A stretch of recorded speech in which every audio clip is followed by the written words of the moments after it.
Hey, welcome to Half the Battle.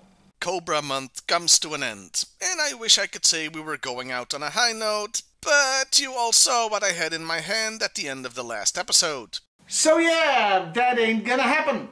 So meet the Cobra Invader. This vehicle was released in 1993 with, some original parts, kinda. Yeah, this thing is basically the Pogo in different colors, with one or two differences. It's like they said at Hasbro, how can we make the Pogo look worse? By using neon green, of course. Welcome to the 90s, I guess. Oh, okay, so it's not all bad. The copper and black color scheme works quite well, it's just difficult to see after being blinded by the green. Now, you'd expect this thing to have all the same problems as the Pogo, since it's the same mold. And yes, those problems are there, only less so. The biggest gripe with the original concerned the legs, which dropped off more often than in a leper's colony, and while this can still happen with the Invader, it occurs much less frequently. I'm not sure why this is, but it could have something to do with them using a different kind of plastic for the legs, and that gives them a better grip. This seems to be confirmed by the antenna that's made of the same type of plastic and fits very tightly on the peg. Unlike the original, it never falls off. It's like a miracle. This miracle is, however, not extended to the small and now neon green hoses, which are still a huge pain in the ass to keep on. Hell, these can even break pretty easily. I guess you can't win them all. Also, the canopy still has a tendency to fall open, just like the original. There's another major difference between the Invader and the Pogo. And just like the neon colors, it's due to this being from 90s Hasbro, because there's two things G.I.Joe was infamous for during that time. Neon colors and rocket launchers that really shoot. Yeah, they slapped on a freaking working rocket launcher. Also in neon green, of course, with matching missiles. And for once, Hasbro wasn't cheap and didn't get stingy with them.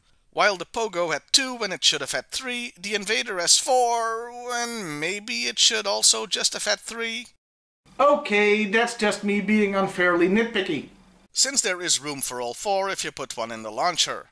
The fact that they all fit in the launcher is a bit of a shame though, aesthetically speaking, as they look a bit unrealistic, and I'm fully aware I'm talking about neon green missiles here, because their shape has to accommodate the firing mechanism.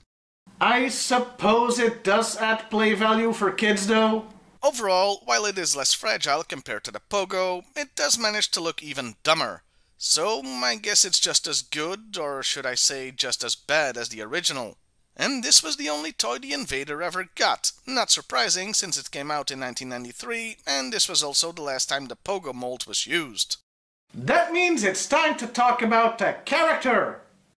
Well, this thing's function, really. Before that, I should point out we're not gonna have the traditional other media section, since the Invader didn't appear in the comics or cartoon. Hell, it didn't even get a commercial. Although, considering the color scheme, there's a case to be made that the comic predicted the creation of the Invader all the way back in issue 89. Yeah, it turns out the Pogo made another appearance in the comic. One that I had missed until it was pointed out to me by one of my patrons. In this issue, Cobra has set up shop at Broca Beach and disguised a bunch of their vehicles as rides at an amusement park. This includes a bunch of Pogos, now painted up to look like carnival rides. I can't help but think this was another one of Larry Hama's little digs at Hasbro, though he also included beloved vehicles like the Fang and the Ferret. So yeah, the Pogo as a carnival ride, and then a few years later, we got the Invader, looking like that. Coincidence? Well, yeah, but it's a fun one. That was pretty much the last hurrah for the Pogo in the comic. Now, as for the function of the Invader, there's a huge difference with the Pogo, since while that was a hopping sort of flying vehicle, this one is a spaceship as it's part of the Star Brigade line, and this is a huge improvement. If there was one thing to take away from the comments on my last episode, it's that many people thought the Pogo would have been better as a spaceship, a sort of Cobra lunar lander with guns instead of what it was. And the Invader is just that. Or is it?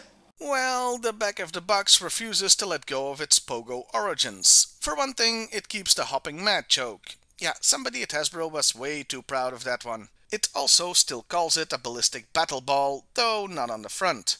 It even still bounces, sort of, by dropping from the upper atmosphere onto unsuspecting targets. Yeah, let's encourage kids to drop this thing from an even greater height. What could possibly go wrong?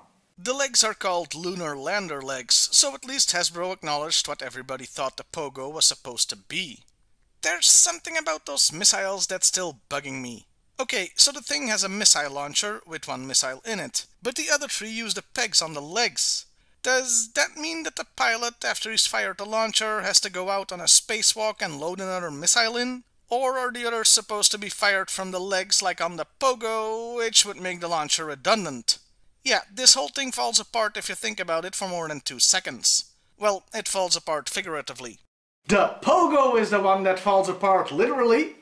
Finally, let's talk about who should pilot this thing. We only have the box to go on, and that has the Astro Viper version 2 in it. Yeah, that makes perfect sense. Spaceship, space guy.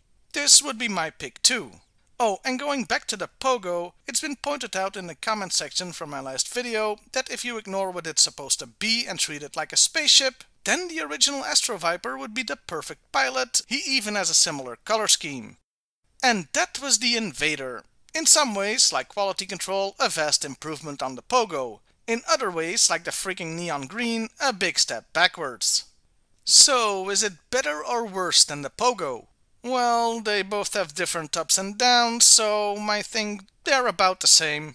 And so ends Cobra Month. I hope I did HCC 788 proud. Well, I'll see you next time, everybody. And hey, why not like, share, and subscribe if that's your thing. We're the Space Wolves! Watch out! We're the Space Wolves!